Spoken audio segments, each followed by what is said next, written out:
de quem faz o amor pelo campo ultrapassar gerações. E para quem faz tudo isso, a Steel preparou condições especiais para a linha de motosserras. É só escolher o modelo ideal para você aproveitar a promoção. Acesse ofertas.steel.com.br e aproveite. Steel, junto de quem faz o agro. Qual é o meio do campo do Grêmio, sábado, contra a equipe da Ponte Preta, hein, Bagé? Olha, Pedro, se eu fosse escalar o time, eu continuaria. Claro, a estreia do Lucas Leiva, sem dúvida nenhuma, com o Vila Sante no lado dele e mais adiantado um pouquinho o Bitelo. E aí eu sacaria o Campaz do time, neste primeiro momento. Mas o que tu acha que o Roger vai fazer? Eu acho que o Roger não vai assim. Eu acredito que ele vai fazer isso. Tu acha? Porque eu considero assim, ó. É porque o Tassiano e o Guilherme ele vai deixar para depois. Vai deixar para depois. Bom, e ele até ser. disse que ele vai usar, entre aspas, né? Vai colocar esses jogadores respeitando o tempo de cada um, porque estavam jogando fora, aquela coisa toda. Só que eu acredito que a médio prazo o Vila Sante perca o seu lugar no time. Aí jogaria, por exemplo, com o que está jogando o Bitelo não vai sair do time. O Lucas Leiva é a liderança dentro de campo. Mas o Alex, aí o problema dessa formação é parecida com a do Edenilson. É a mesma coisa que o Bitelo vive quando sai do seu lugar, o Edenilson vive quando sai do lugar dele. Mas eu penso que a função é diferente. O Bitelo, por exemplo, o melhor momento do Grêmio, que é o gol no começo do segundo tempo em Brusque, que é um gol do Bitelo, é o Bitelo saindo para fazer a tabela. Ele jogando. Sim, mas ele infiltra. Mas aí é que está a diferença, Alex. O Bitelo vindo de trás, a infiltração é uma surpresa. Perfeito. O Bitelo de armador, ele recebe a bola de costas ou de lado, como o Edenilson, e a mesma inaptidão do Edenilson o Bitelo tem, a menos que ele vá trabalhando tanto que acabe virando esse meia. Mas eu entendo, e você não vai me dar uma cabeçada por isso, porque você é uma pessoa delicada, que no médio prazo. Só não dou cabeçada. Mas o Tassiano vai acabar ocupando aquele lugar, porque tirar o Bitelo do lugar onde ele rende melhor não é legal. Aí eu concordo contigo, até falei antes do intervalo. A falta de vontade, a displicência demonstrada pelo rapaz, pelo Campaz, dentro de campo, eu já estou comemorando o Tassiano, porque o Tassiano não vai ter menos vontade que ele. Só que o Tassiano é a médio prazo. Esse prazo imediato agora, que deve acontecer no sábado, Maurício, eu acredito só no Lucas Leiva entrando. E aí entre Bitelo, Vila Sante e Campaz, pelo que mostrou, vai acabar. Eu acho que ele vai manter o time mais leve, que vinha jogando bem, que teve um bom rendimento contra o Tombense, que está aí em quinto lugar, né? Que tem o Campaz, e vai só começar com o Lucas Leiva no lugar do Vila Sante. Porque isso que o Maurício disse é muito verdade, Maurício. Só para concordar contigo, porque se tu pegar as únicas duas jogadas lustras do Grêmio e Tombense naquele gramado Frei de Ouros pro Inter, no primeiro tempo é o Ferreira atrás dos volantes para ser meia e ele mete... Em nome da gauchada, não compara aquele gramado com o Frei de Ouro. Tá, desculpa, Pedro, tu tem razão, é verdade. Viva o Frei de Ouro. Tá, então Potreiro, tá. As duas únicas jogadas lustras é o Ferreira vem ser armador ou meia atrás dos volantes, e aí o Bitelo infiltra e chuta bem e não sai o gol. E no lance do gol é o Biel que faz isso e ele infiltra. É como disse o Maurício, Bagé. Se tu tira ele dessa função, tu perde a infiltração do Bitelo. Aí daqui a pouco tu perde os movimentos que eles funcionam. O Roger tem, Maurício, um dilema. O Roger tem um dilema. Claro. Porque ele recuou o Vila Sante deu resposta. Agora você vai tirar o cara do time? Na verdade, ele descobriu o Vila Sante, né? Ele descobriu, ele liga pro Arce, o Arce dá uma dica pra ele, aqui jogava assim, ele gosta assim, e o Vila Sante cresce. O Vila Sante chegou a jogar no Grêmio no ano passado, com o Filipão e depois com o Mancini, nessa função de ser um vértice, né, mais lateralizado do triângulo. Cara que um segundo, assim, o Grêmio jogava com triângulo um segundo. Não é a do Vila Sante, ele joga. Porém, o Vila Sante, na hierarquia, ele perde espaço pro Lucas. O Lucas foi pior que isso, Léo. Deixa eu te ajudar. Quando o Thiago Santos e Lucas Silva jogaram juntos, aquele monstrengo tático, o Vila Sante jogou mais pra frente. Aí você acabava com ele definitivamente. Ele não tem a característica de arremate, de infiltrar. Então, assim, ele tem um dilema. Ou ele vai ter que tirar o Vila Sante do time, porque o Lucas Leiva é um cara que vai jogar pela hierarquia, vai se impor, naturalmente. E ele vai ter que arrumar um lugar pro Vila Sante indo contra a ideia do tripé dele. O jogador que encaixa nesse tripé, que não mexe no Bitelo e que vai dividir tarefas com o Bitelo, é o Tassiano. Só que ele tira o Vila Sante imediatamente do time, essa é a questão. Eu acredito que para essa entrada do Lucas, é por isso que eu tô batendo essa tecla. Eu não acredito sábado no Tassiano. dando esse problema. Não começa, claro. Entre aspas, a mudança no time é o Lucas Leiva. E aí, se pegares desses 3 que ele costuma usar ali, cada um com a sua característica, Vila Sante, Bitelo e o Campas, eu até acredito que a longo prazo ele possa mudar, mas para esse jogo, se ele for começar com o Lucas Leiva, eu acredito que ele saca o Campas. Para esse jogo, também é a modificação que ele menos se incomoda com a torcida. Se der certo, é bom, ótimo pro Roger. É ótimo. Tem um outro jogo. O meio de característica é o Pedro Lucas.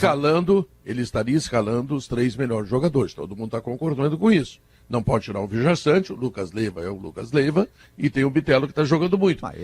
Não seria um compromisso do Roger escalar esses 3 jogadores e achar uma forma como eles possam atuar dentro das suas potencialidades? Ele tem o argumento de que ele não pode colocar 3 jogadores sem ritmo num jogo só. Ele vai colocar o Lucas Leiva porque o Lucas... Sábado, claro, porque já 40 mil pessoas... E tira o outro que não tem ritmo. Não é essa discussão, Pedro, porque daí ele testa nesse jogo. Tassiano e o Guilherme ficam depois, ele testa nesse. Se dá certo, segue. O Tassiano e o Guilherme ficam para depois. Eu tô pensando no Lucas Leiva sábado. Então, ele vai entrar, quem vai sair é o Campas, que é o pior jogador do meio campo do Grêmio. Tudo que o Bagé diz do Campas é rigorosamente verdade, tá?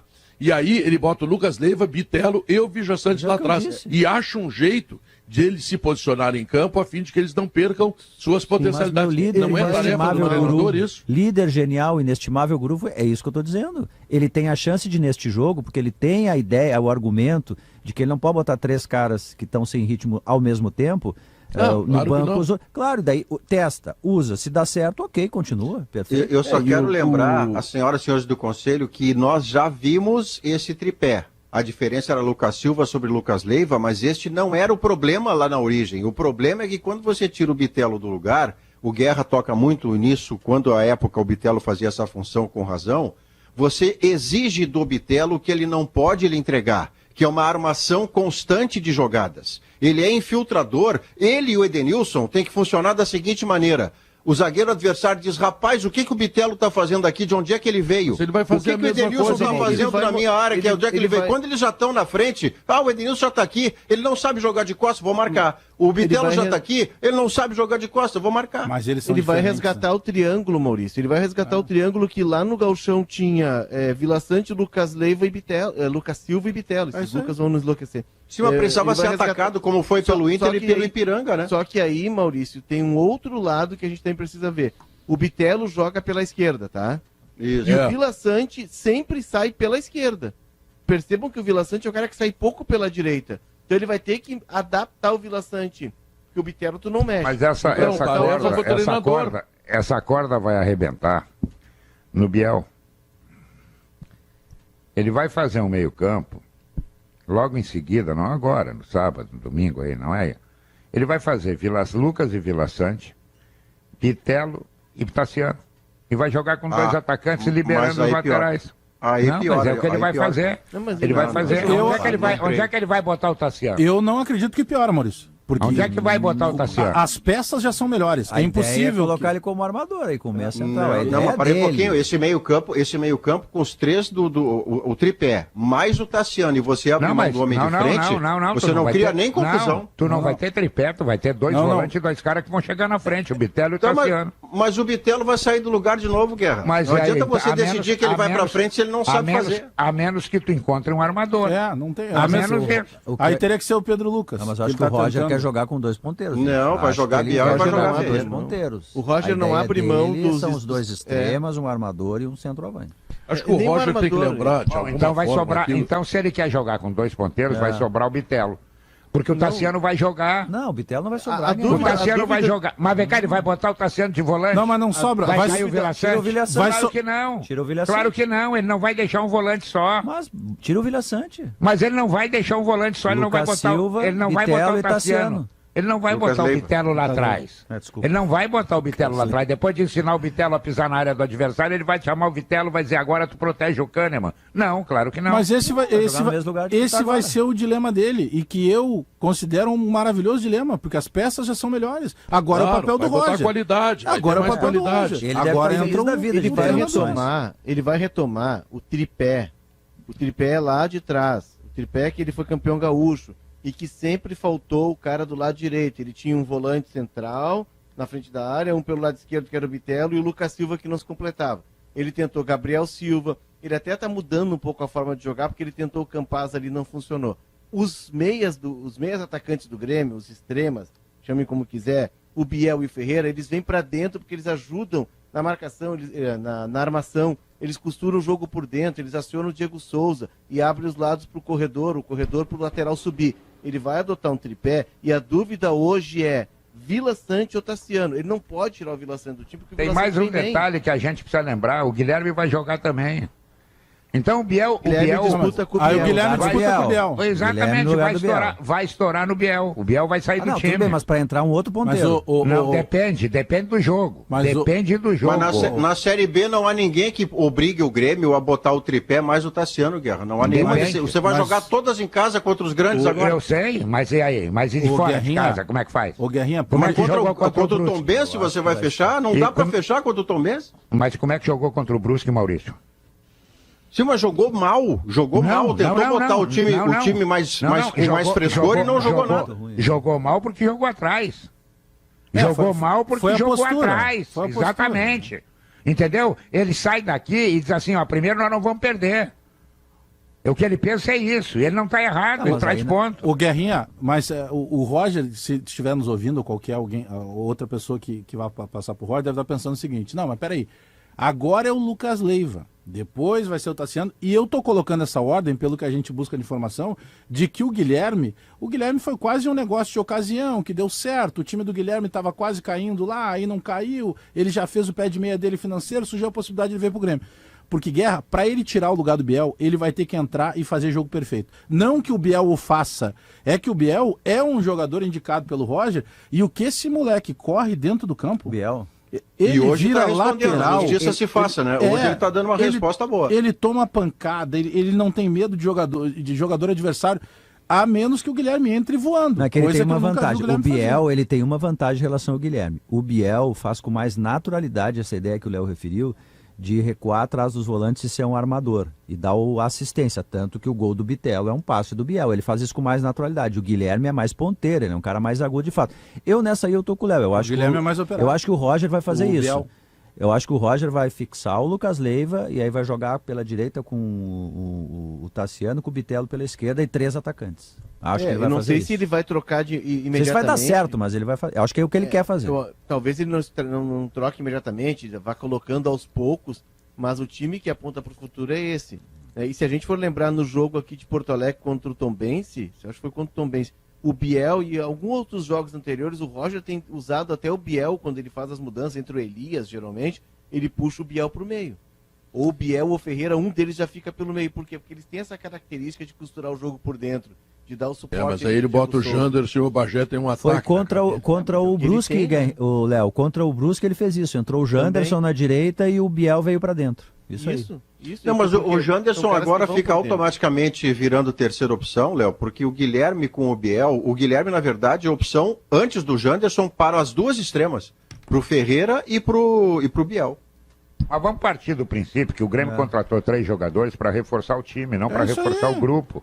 Os 3 vão jogar. É isso aí. Senão não precisa buscar. Cada um no seu tempo. Claro. Não necessariamente ele tem que colocar os 3. Agora, aonde é que eles vão entrar? Daqui a pouco, no decorrer, eles vão estar os 3 no time. Alguém tem que sobrar, não dá para jogar com 14. Aí perde lá na CBF, no tribunal. Mas, o Pedro, a minha, entre aspas, bronca com o Janderson é por aquilo que o Janderson entrega. Porque o Janderson é um jogador que tem aberto, porque tem coisas que são básicas, né? A gente está olhando ali. Ele tem uma marcação dupla pela esquerda e o jogador que está marcando diretamente ele na frente dele. Poxa, o que eu vou fazer? Eu vou driblar para a direita. Ele toma a decisão errada, vai para a esquerda. Ele toma a decisão errada. E é num jogo, num segundo jogo, num terceiro jogo, no quarto jogo, no quinto jogo, no sexto jogo, no sétimo jogo. Sabe, uma hora tem que chegar. Tem jogadores, e eu entendo que daqui a pouco o treinador, ele tem aquele cara que é mais operário, pau para toda obra, mas tem jogadores que nitidamente a paciência do Roger é maior. Esse jogo lá contra o Brusque, quando o Grêmio volta no segundo tempo, e volta um pouquinho mais solto, sem mexida e tal, e consegue fazer o gol, o Grêmio faz um gol aos 6 e toma o gol aos 9. E aí o Grêmio encontra de novo as dificuldades, porque pro Brusque empatar em casa estava tudo certo. É a questão da postura que o Grêmio joga fora de casa e da escolha de alguns jogadores. O Campaz já provou que ele não pode ser titular.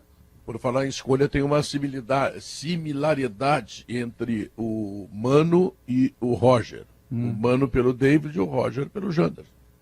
São mais ou menos parecidos na entrega e parecidos também no amor do treinador por eles. E o Janderson, quando ele entrou lá no jogo com o Brusque, Pedro, quando ele entrou pelo lado direito, o Biel veio para dentro, aí saiu o Campas, o lateral esquerdo do Brusque começou a jogar.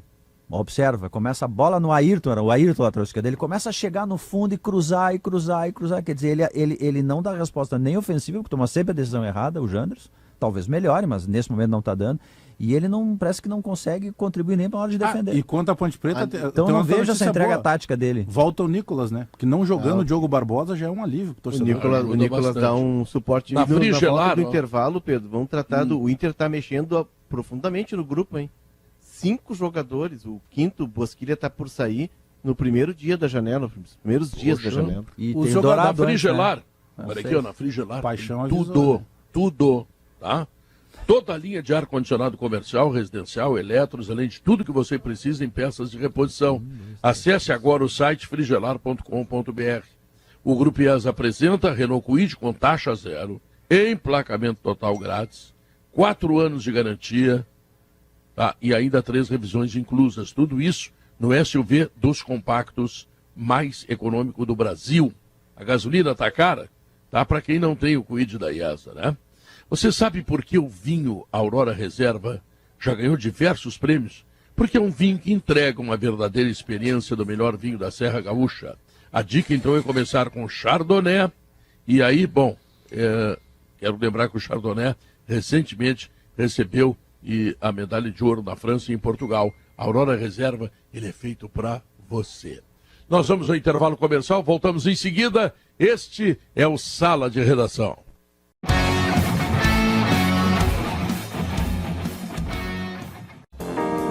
São 2h03. Sabe aquela meia que os jogadores usam por baixo do meião para mais performance? Pois é. Conheça melhor em fiberoficial.com.br e nas principais lojas do esporte. Cooperativa Santa Clara, a marca de lácteos mais lembrada pelos gaúchos da pesquisa Marcas de Quem Decide. Há 110 anos fazendo tudo para você fazer melhor. Boa Vista Country Club. Conheça o lançamento da Cirela Goldstein, que é uma vista impecável. Apartamento de 2 e 3 dormitórios com suíte. Você pode visitar o decorado na rua Azevedo Sodré, esquina com a Anita Garibaldi. Saiba mais em cirela.com.br. O Juventude, Leonardo. O Juventude levou 3-0 em 5 minutos. Eu me assustei. Eu digo, vai 10, né? Não, mas aí depois tomou só mais um. Mas não foi 10 porque o Juventude, o Flamengo perdeu um caminhão de gols. Eu lembrei do 7-1, cara. Impressionante. Esteve perto. Sabe aquela sensação? Teve bola no poste, bola tirada em cima da linha. Teve de um tudo. Teve jogador expulso de novo, o Juventude, jogador do meio campo. O Juventude, o Guerrinha tem dito muito isso. O Juventude parece fadado, né? O grupo do Juventude nesse ano foi um grupo bem menor em qualidade, bem menos qualidade e alternativas do que o do ano passado. Só ver o Gauchão, que titulares desse ano, Capixaba, o Chico Quim, eram reservas do ano passado. Não, eu ia trazer aqui, eu estava dando uma passeada no Twitter aqui no intervalo, e o Tuto Esporte está dizendo que a Juventus quer se livrar do Arthur, né? O Arthur, ele é um cara que ganha 7 milhões por ano, né? Com premiações, pode chegar, mas ele é reserva na Juventus. 7 milhões de reais? Não. Euros, Pedro? Euros. Reais, nós ganhamos em reais.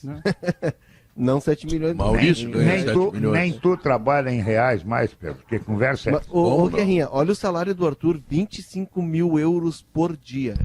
Ele ganha 1.000 euros por hora, um pouquinho mais. Ele tá dormindo, ele dorme 8 horas por noite, se é que ele dá para comprar um cachorro quente, né? 8 mil euros. Ele acorda, Guerrinha, 8 mil euros na conta.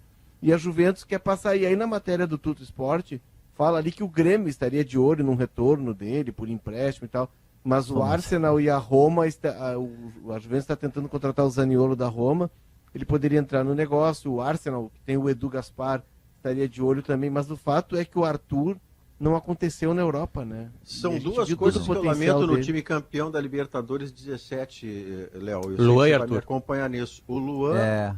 Tiraram a camisa 7 do Luan para dar para o Yuri Alberto e não há nenhuma injustiça nisso. O Luan se desescala do Grêmio, vai para o Corinthians anunciando que estava indo para o time do coração e em meio ano o Luan não joga mais no Corinthians. E agora a humilhação definitiva é a camiseta que ele pertencia, como ele não está ficando nem no banco, A camiseta foi pro Uri Alberto, ele não tem número, mas o número que tem é o que sobrou. E o outro cara, que eu vi jogar de perto, o melhor primeiro tempo de volante que eu tenho notícia na minha lembrança, assim, que é aquele jogo contra o Lanús na Argentina, em que por 45 minutos o Arthur é escolhido o melhor jogador da final. E dali em diante é um desaba a carreira, não em termos de dinheiro, o Arthur tá rico por 3 gerações, mas da expectativa que se tinha daquilo que ele poderia construir, o Arthur levava meio ano para errar um passe. Ninguém tomava a bola dele. E hoje em dia você vê, ele pode estar sobrando da Juventus, porque antes sobrou do Barcelona, porque antes sobrou de não sei mais quem. Há uma coincidência aí, uma coincidência bem linkada a um ser humano. Neymar. Arthur e Luan viraram parceiros do Neymar. Imediatamente aquela boa fase do Grêmio ali, onde eles vão parar na seleção brasileira, aliás, os dois, e ali eles conhecem o Neymar. E no momento turbulento da vida do Neymar, né, no momento de festa, no momento de trago, no momento de tudo, e o Luan e o Arthur com a vida ainda não ganha na Europa, né, bem longe disso. Turbulento pra ti, pra ele não. Turbulento para um atleta profissional de ponta, né, tanto que o Neymar nunca nos entregou aquilo que todo mundo espera dele, entregou muito, né, mas ele pode muito mais, como ser o melhor do mundo, por exemplo. Tu lembra daquela foto? Mas é a coincidência, entraram pros parças e a carreira... Eu acho até que o agente chegou a ser o mesmo durante um determinado momento, do Arthur e do Neymar. Não, o Arthur tinha uma ideia que o pai dele, lembra que o pai dele sai do Machado pro pai dele. E aí do pai dele pro André Cury. Trabalhou com o Neymar. É que a negociação trabalhou com o Neymar. É que a negociação do Grêmio para o Barcelona é porque o André Cury representava o Barcelona, por isso que ele estava no negócio. O André Cury ele era o representante do Barcelona e hoje é o grande empresário do mercado brasileiro, o tubarão do mercado brasileiro. Do esporte, né? Botando além do esporte, os jogadores estão rebelados com algumas coisas que não interessam, estão botando a mão na boca e tal, dando um tempinho ali na hora de começar o jogo. Agora eu quero te lembrar o seguinte, a fragilidade dos clubes. Vou pegar o caso do Luan, tá? O Luan fez 2 anos espetaculares e chegou a um salário de R$700 mil no Grêmio. Os outros 2 anos ele não jogou. Aí foi vendido, aí o Grêmio foi vigaristado durante 2 anos, tá? Pagando uma fortuna e recebendo nada do Luan ou muito pouco. Bom, aí nos próximos 2 anos ele é comprado pelo Corinthians, que pagou 21 ou 22 milhões de reais para o Grêmio, tá? E ele tem 2 anos de Corinthians vigaristeando, não entregando absolutamente nada, ganhando o salário que deve beirar R$1 milhão por mês, e o clube não tem como se defender porque ele tem um contrato. Mas é só os clubes fazerem contrato menor. Mas é que essa loteria é inevitável, né? Essa é a loteria que todo clube acaba tendo que fazer, Diogo. Porque se você fizer um contrato menor e o cara explode, o dirigente vai tomar uma pancada porque fez um contrato e que o jogador sai de graça em 3 anos. Se ele faz um contrato maior e o cara se deslumbra e desce a lomba, você acaba pagando ônus porque é uma aposta. Tem contrato de 5 anos, tem contrato de 5 anos aí. Sabe quando precisa fazer contrato de 5 anos, né? Diogo? Não, até tu pode fazer contrato de 5 anos. Mas aí, vamos dizer assim, o Leonardo Oliveira chega lá e diz, eu quero te contratar, Maurício, e eu vou te contratar por 100 mil e aí se tu bater essas metas, tu vai chegar a 300, tá? Um contrato de produtividade, 5 anos. Aí o Diogo chega, que tem mais bala na agulha, e diz, olha, Maurício, é 500, 5 anos. Aí o Maurício assina com o Diogo, porque o contrato do Diogo é melhor. Isso só vai acabar quando os clubes estiverem dentro de uma liga, estiverem se acertando, estiverem na mesma mesa, eles estabelecerem padrões de contrato, porque aí a concorrência ela vai ficar menor. Claro, quem tem mais bala vai poder oferecer mais no básico, mas o modelo de contrato, se tu tá dentro de uma liga, tu consegue fazer uma ideia que não distinga tanto uma do outro. É que o cara que tem dinheiro, ele inflaciona o mercado. Exato. Né? Tenta fazer isso, o que um Flamengo vai fazer, mas o Corinthians vai fazer. É que é uma equação hoje muito complicada. Isso passa, Léo, por vários garotos, meninos que estão começando aí. Assina um contrato lá de 3, 4 anos, 5 anos, né, que é o máximo, porque o moleque, 3 anos, né? Aí deixa lá um de gaveta para negócio e tal. Mas, por exemplo, ó, em determinado momento, tu corre um risco. Vamos pegar o caso aí, o moleque vai lá, sub-17, sub-20 e tal, aparece na seleção brasileira, ele já tem um outro peso para o mercado do exterior. E aí se tu tem uma multa rescisória baixa, e aí como é que tu aumenta essa multa? Aumentando o salário e estendendo o contrato. Para o mercado interno, né? Para o externo. Mas é um jogo, porque daqui a pouco tu faz um contrato menor e aí tu fica mais exposto, facilmente um clube vem cá. Deixa eu te dar um exemplo, Alex. Deixa eu te ajudar. O Endrick do Palmeiras. Tem que reformar do Palmeiras. Então o que tu faz com o Endrick agora? Tu faz uma multa pesada, com salário pesado, para ter uma proteção. Beleza, ao que tudo indica, é um novo fenômeno que está ali. Mas e quantos não são? Num segundo ano, o Luan, por exemplo, não deu mais caldo pro Corinthians, o Corinthians faz o quê? Não tem para quem repassar a conta. Não, e aí, no caso do Grêmio, ainda assim, a gente tem que relativizar o que nós estamos chamando de melancólica saída do Luan, e foi mesmo, né? A última parte do Luan no Grêmio, ele não jogou. Mas o Luan, de resultado técnico, ele é centro do time na Libertadores e na Copa do Brasil. O Grêmio não era campeão de nada grande, Potter, desde 2001. Então, se você precificar isso, Potter, o Luan ainda foi uma aposta positiva do Grêmio. Não, pro Grêmio ele se pagou. O Grêmio não pensa nem em recontratar. Não pensa. Não, ele tá sem mercado, ninguém bate lá no Corinthians. Não. E o Corinthians certamente ninguém vai acreditar nele, parte né? do salário. Não, agora, quando o Renato pegar um time, o Renato pega ele pra tentar. Não sei. Foi o Renato que liberou? Não pega. Agora, o caso do Arthur, ele é, Guerrinha, mais grave, desculpa te interromper, Guerrinha, que eu peguei na curva ali, tô te olhando aqui. É que o caso do Arthur é mais grave, porque o Brasil, a seleção brasileira tinha um projeto pro Arthur, eu lembro sempre desse mesmo exemplo, eu e o Maurício ouvimos do Tite isso. O Tite mostrando vídeos, olha o que eu vou fazer com esse cara, eu quero que ele faça mais isso, que ele pise mais na área. E aí ele se perdeu, ele se perdeu. Ele chega no Barcelona. O Luan tem mais uma coisa a favor. Né? Tem que saber se o Luan quer, né? E ele não quer. Não quer. Ele não quer. Esse é o problema. Mas esse é o triste, Guerra. Esse é o triste. Um pouco preocupado com esse nosso debate aqui. A grande encruzilhada do Luan, e eu acho que ele pega o caminho errado, e aí tem a interferência que o Potter cita do Neymar. O Grêmio estava vendendo o Luan por 21 milhões de euros pro Spartak. E o Luan fazia... Isso é bastidor.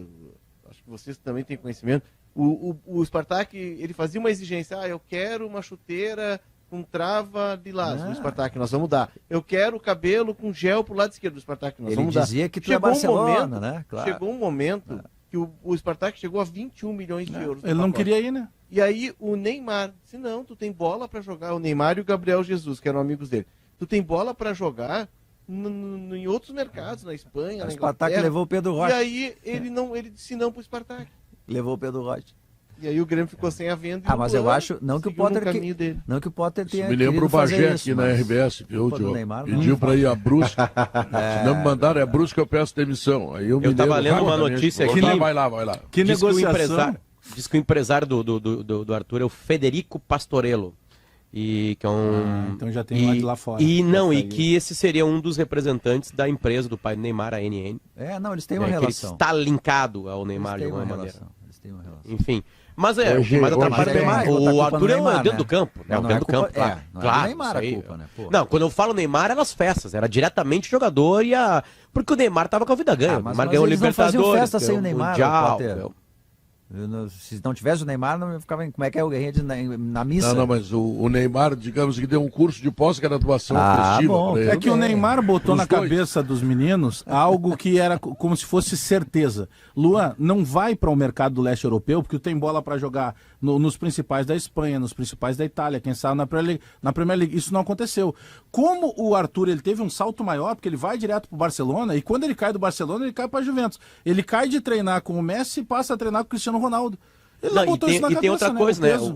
O Neymar, quando começa a se juntar com a gurizada perto dele, né? Ele já ganhou a Champions, já fez parte daquele trio de ataque mágico, já ganhou a Libertadores, já ganhou muita coisa. Inclusive na Europa, já tinha vencido com o Barcelona. Participou de um grande time de Champions, fazendo gol em final de Champions.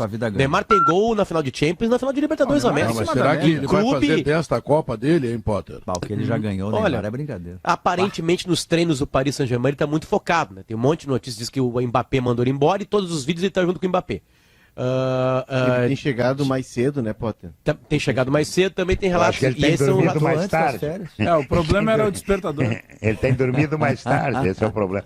Hoje tem podcast com Cláudio Tafarel, eu aconselho vocês a ouvirem. Cláudio André Merda. Uma aula de como virou goleiro. Muito legal, hein? Muito legal. E o Tafarel tá perto da Copa aí, né? O Tafarel tá trabalhando no Liverpool, né? Isso, ele é preparador do Liverpool. Junto com o Alisson. E hoje à tarde, quero agradecer aqui em público a Alex Bagé e a Adroaldo Guerra Filho. Hoje à tarde eu vou com um Dunga fazer uma entrega de alimentos e roupas e vamos documentar isso. Cuida pra ele não te entregar. Acho que não vão me querer. Acho que não vão me querer. Então, mas vamos fazer um passeio e mostrar. Vamos legal. Vamos documentar o Dunga invadindo uma comunidade aqui de Porto Alegre para ajudar essa comunidade. O Potter, sobre isso tu me oportuniza uma situação muito interessante. Sabe, Pedro, que quando eu, junto contigo lá, tive a honra de tu me convidar para participar lá do evento das 2 noites no Teatro São Pedro, que arrecadou lá mais de 70 toneladas de alimentos, a gente acabou produzindo, né, material, colocando nas redes sociais e tal. Eu recebi uma chamada de um ouvinte nosso chamado Cleiton Zagonel, que eu particularmente não conhecia. Ele é de Santa Catarina, do oeste catarinense. E ele me chamou e ele coloca um recado, e por vezes, Potter, a gente ouve muito esses debates em podcast e tudo mais. Não, eu ajudo um monte de gente, mas eu não divulgo porque eu não quero aparecer. E eu sempre digo o contrário, olha, é importante que se divulgue, que está ajudando, porque isso encoraja, incentiva outras pessoas a fazerem o mesmo. Pedro, sabe o que o Cleiton me procurou? Porque ele viu as chamadas que a gente fez dos alimentos doados juntamente com a Seleção do Bem, e eu entrei em contato com o Dunga, com a Seleção do Bem, e ele nos enviou 250 chuveiros elétricos, que serão utilizados para asilos, para instituições de caridade, né, que tratam de pessoas em situação vulnerável. Ou seja, dá para ajudar. E o Cleiton só chegou a essa ajuda e disse, eu queria ajudar, mas não sabia como. Justamente porque ele viu a gente postando material. O Dunga dorme? Vejo pro Cleiton Zagonel. Acho que não. Hein, ô Guerrinha? Dunga dorme ou não? Porque ele é impressionante, cara. Tá sempre fazendo alguma coisa, tia. Sabe que eu sei, eu fiquei sabendo esse dia que marcaram com ele 5h30, 15:06 na Ceasa. Ele não mandou ninguém lá, ele foi lá. Não, tô falando sério, tio, porque ele tá em todos os lugares. Tá dormindo que nem elefante, de pé. Não, Dunga faz umas indiadas aí que eu vou te contar. Não, ele é um cara que não desiste, né? É espetacular. É a cara da carreira dele, inclusive. Esse tipo de comportamento, né, Pedro? Eu tô convidando ele para ir a Santa Maria dia 6. Cantar? Não acredito. Não, quem vai cantar sou eu. Ah, tá. Será aniversário do Caco. O Caco é de Júlio de Castilhos, mas o genro dele e a filha moram em Santa Maria, tá?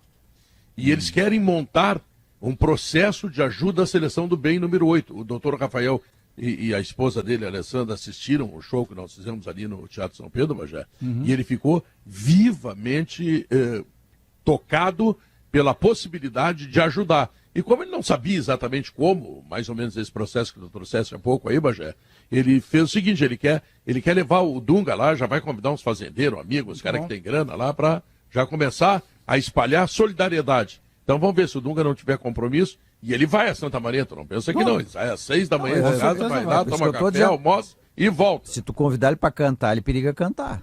Não, aí é muito. Não, sei lá. O Dunga tem tantos talentos que daqui a pouco ele canta, sei lá. Ele é desafinado. Não, mas aí cada um na sua valência, né? Claro, como é que é, Bagé? Diz aí. Capitão do mundo, Dunga. Capitão dos palcos, Pedro Ernesto Tenardini. Isso mesmo. Intervalo comercial, logo depois dele a pesquisa interativa. Como é cínico o Bagé, Pedro? Tu não se espanta com isso? Sou sincero. Não, mas me serve, elogio. Eu sou fã, te rebaixou para capitão, porque tu é general. Eu sou fã, Marechal. Eu sou fã de todos vocês do Sala de alguma maneira. Tá, presidente, Bagé, deu, presidente Bagé, comercial, presidente Bagé. Deu. Tá bom, comerciais, voltamos em 3 minutos.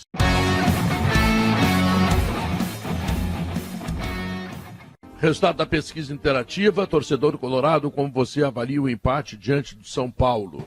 No Twitter, bom, 15,8. Razoável, 25,3. Ruim, 58,9. No YouTube, bom, 16%. Razoável, 28%. Ruim, 44%. Pedro, deixa eu relativizar algo. Eu estava ouvindo vocês vindo do GE e no carro falando sozinho. Eu disse, meu Deus, deixa eu parar um pouquinho, eu preciso dizer um negócio quando eu chegar, mas aí o assunto já tinha mudado. Vindo do Globo Esporte, vindo aqui para cá. Sem microfone no carro, louco para falar. Batendo no guidão e falando sozinho, Diogo. Batendo no guidão. Obrigado, Pedrinho. Mas a parte que eu queria, assim, só dar a vírgula, é que a gente falou do resultado que de fato não foi bom para o Inter, considerando que o São Paulo vinha desfalcado, mas eu atribuo muito mais a méritos do Inter do que a defeitos do São Paulo. E eu lembro de ter ouvido o Pedro falar ainda no debate com o Rafael Collin, na virada da madrugada, da preocupação dele para uma eventual final de Sul-Americana. Tem que preocupar porque o São Paulo é do tamanho do Inter e já decidiu Libertadores com o Inter. Eu só quero fazer a seguinte relativização. Este São Paulo reserva criou dificuldades enormes para o Inter no melhor jogo que eu vi do Brasileirão. Mas o São Paulo titular empatou no Morumbi, sabe com quem, senhoras e senhores do Conselho? Com o Juventude. Então o São Paulo também é um time que se afirma, desce a lomba, sobe a lomba de novo. Ele não é um time que possa impor medo ao Inter. Respeito sempre, mas medo não. Não, perfeito, mas o Internacional vem de uma grande eliminação sobre o Colo-Colo. Então você tem relativamente times importantes que vão se enfrentar num outro momento, e aí ambos com os titulares. Então, Pedro, respeito sim, mas uma preocupação que pudesse fazer o Inter ficar abaixo do São Paulo, eu não diria. Não, eu não quero ficar abaixo do São Paulo. O Inter também empatou com o Juventude. Também tem isso. Em Caxias. Mas no Beira-Rio perdeu pro Botafogo com 10, né? Tem tudo isso. É um contexto. Não, pois isso que é relativo, Guerra. Não há, pelo jogo de ontem, você não estabelece que o São Paulo esteja, por exemplo, num estágio acima do estágio do Inter. Claro que não. E final é final. Final é aquele que consegue morder o rabo do outro antes. É que tem momento, né? O Fluminense, por exemplo, tem um ponto a mais que o Inter e o Diniz está dizendo que sonhar com o título é o mínimo. Porque o momento é ótimo, né? E o Flamengo vem chegando, né? O Flamengo vem chegando. Né? É o contexto. Só que o contexto também forma contra quais times você está jogando em sequência. Essa sequência do Inter é duríssima. Atlético Paranaense, São Paulo, Palmeiras e Galo. Que eu falei antes, sequência. A grande maioria vai perder, mas daqui a pouquinho vai passar juntar no seu argumento, Potter, o Fluminense é o time... vai ter umas ondas mais baixas. E aí eu tenho medo do Inter. É ali que o Inter não pode perder. O Fluminense é o time que empata com o América Mineiro, o América com 10. E o Fluminense jogou quase 90 minutos com 11. Claro, isso é num contexto de um tempo atrás, mas esses contextos vão mudando. Porque o Moisés fez um gol. Mas quer ver uma coisa? Então, Pedro, aí é que tá. Então, é tudo muito relativo. Tirando os barões que tem o elenco superior e que vão sofrer menos ao longo do ano, ainda mais com os reforços que trouxeram no meio, agora na janela, o Internacional, o São Paulo, o próprio Corinthians, o Fluminense, eles são times que vão oscilar. Não é anormal que oscilem. O Flamengo cresce de vez, o Palmeiras vai manter a sua levada e o Atlético Mineiro contratou só o Pedrinho e o Pavon, que podem estrear hoje contra o Cuiabá.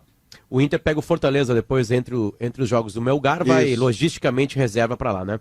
Não tem que fazer. Aí depois o Inter tem uma sequência que é o seguinte: Fluminense em casa, jogo de 6 pontos. Depois o Inter tem, fora de casa, o Avaí.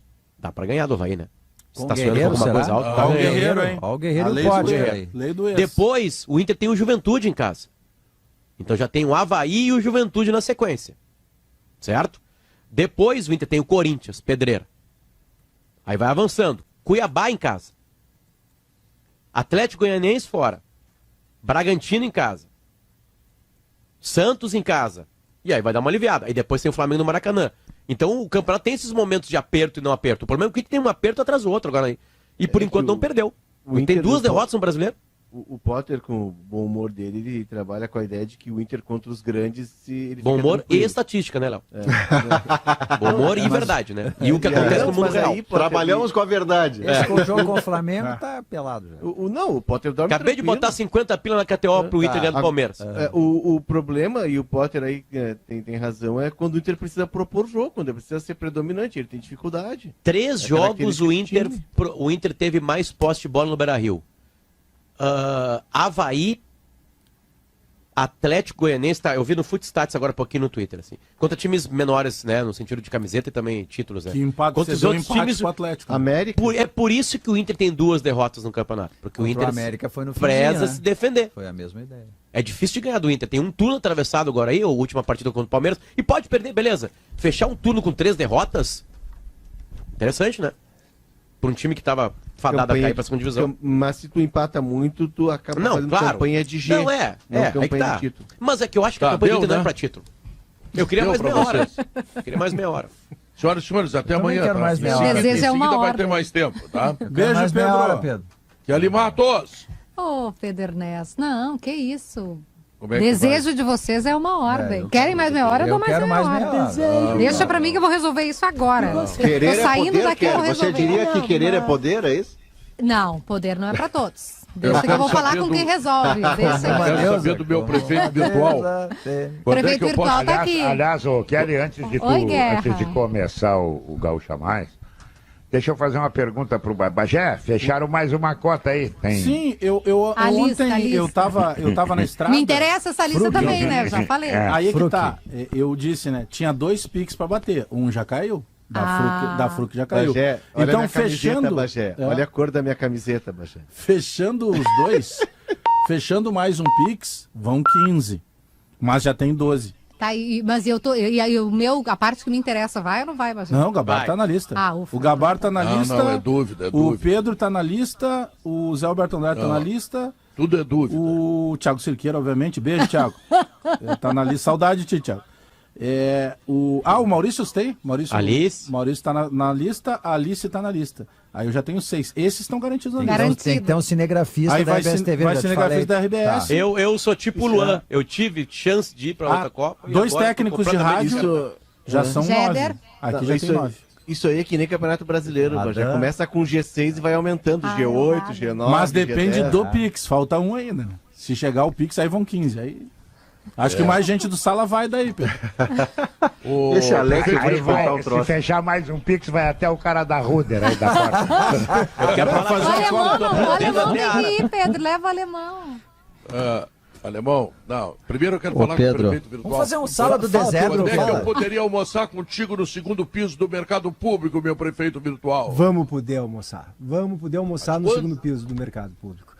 Agora, né, na próxima semana já começa a reabertura do segundo piso. Não, Gaúcha Atualidade vai ser de lá, vai ser de lá. Tu vê, né? Bom, então vou almoçar lá, vocês pagam o almoço, é isso? Podia fazer o sala de lá, a gente almoçava lá. O mercado público, em 1864, ele levou 5 anos para ser construído. Sabe quantos anos levou para reabrir o segundo piso do mercado público agora? 15. 9 anos. 10. Quase 10. É que é difícil, né, PG, uma reforma muito mais difícil que uma construção. Né? Pois é. Que o mercado público, ele fez uma competição com o buraco aquele da Ceará. PG, eu tive uma ideia, PG, que é o seguinte, da Ceará. Quem sabe se a gente não leva a estátua do Paixão Cortes, né, do assador lá pro Pedro. Todo assunto do cara é a estátua, o cara não aguenta mais falar com o Potter tá insistindo nessa história do laçador itinerante, né? Vamos colocar no segundo piso o laçador. Eu gostaria de vê-lo. Eu gostaria de vê-lo lá na Orla, que foi a primeira proposta do Potter e é a melhor de todas. O Josimar me disse que eu tô errado nisso. Eu brinquei com ele na resposta e ele continuou sério. Sem provar, obviamente, que eu tô errado. Que esse assunto dele, ele não gosta que se metam nos assuntos dele, entendeu? Negócio de obra aí, que não comprou, ele quer tá pra errado, ele. eu posso provar. E aí eu fiz uma galinhagem e ele respondeu sério, ele sem quer provar. Ficou tão bravo que ele saiu de férias. Exatamente. Então, um beijo pra ti. Tá, mas vamos falar com o comandante alemão que vai nos dizer o que Pedro, tem aí no nosso Gaúcha Mais. Em seguida, os detalhes. Amanhã tem mais uma fase de vacinação contra a Covid com a inclusão de crianças de 4 anos em Porto Alegre. A nossa reportagem já vai trazer o serviço. Nós vamos falar também com a Juliana Bublitz sobre uma polêmica novamente envolvendo o plano diretor da cidade de Torres, sobre o tamanho dos prédios para serem liberados lá na Praia Grande. Vamos falar, Pedro, sobre o cenário para os cinemas, como está sendo a volta depois do fim das restrições. Foi o setor mais afetado, junto com a parte das casas noturnas, né? Por muito tempo os cinemas ficaram fechados e vamos falar desse momento, a competição com o streaming, o cenário para os cinemas aqui no Rio Grande do Sul. E hoje, Pedro, vamos falar de algo que vocês gostam muito, que é cachaça. Vamos falar da história da cachaça no Rio Grande do Sul, do mercado da cachaça gaúcha, então vai ser um bom papo também aqui no Gaúcha Mais. Você chamou de cachaceiro? Eu sou cachaceira, eu sou mesmo. Adoro cachaça gaúcha, é espetacular. Quem bebe cachaça é cachaceiro, né? Não, moderadamente, claro, né? Não, é uma bebida nobre brasileira. É que ele falou com um tom de ironia, eu entendi. Gosto de cachaça. Eu gosto de cachaça. Eu também gosto, não, é uma cachaça, eu tô dizendo, é uma bebida nobre. Mas eu gosto de misturar com butiá. Eu tomava garopaba isso aí. Terminou o sala, Diogo. Não, mas é mais meia hora, não é, Pedro? Não, eu vou dar um jeito nisso. Deixa que eu vou dar um jeito nisso. Deixa pra mim que eu vou resolver. Desculpa. Alex Bagé, por favor, Alex Bagé, tu que é o mais cachaceiro de todos nós e gosta daquela cachaça de barris de carvalho. Categoria, né? Não pensa que é chinelagem. Não água de bateria. Umas 7 Campos de Piracicaba, melhor por aí, do Brasil, lá do Piscinini, né? Tá? O que vem aí mesmo, depois do sala de redação? Vem aí o Gaúcha Mais. Tchau, fui!